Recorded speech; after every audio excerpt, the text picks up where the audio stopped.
The Tales of Saint Valentine. Legend has it that in the 3rd century AD, the Roman Emperor Claudius II created an edict prohibiting the marriage of young people under Christian doctrine.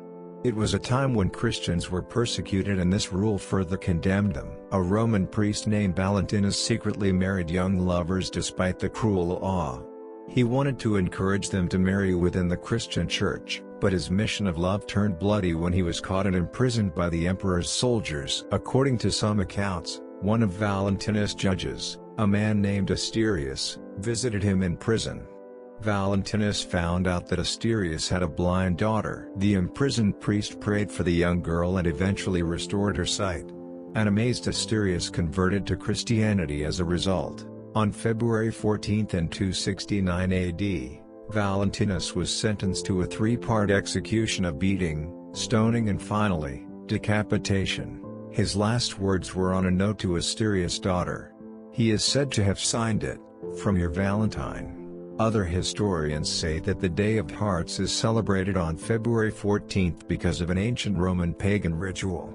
Every February 13 to 15, ancient Romans celebrated the Lupercalia, a pagan fertility festival. To begin the festival, priests of the order Luperci would gather in the sacred cave where Romulus and Remus, the founders of Rome, were weaned by a she-wolf or lupa. In the cave, the priests would sacrifice a goat and dog for fertility and purification. They then dipped strips of the goat's hide in blood and went out into the villages where they would gently slap women and crops with the bloody goat hide. The women welcomed the slaps of goat strips because they believed it would make them fertile. Centuries later, Valentine's Day is celebrated all over the world.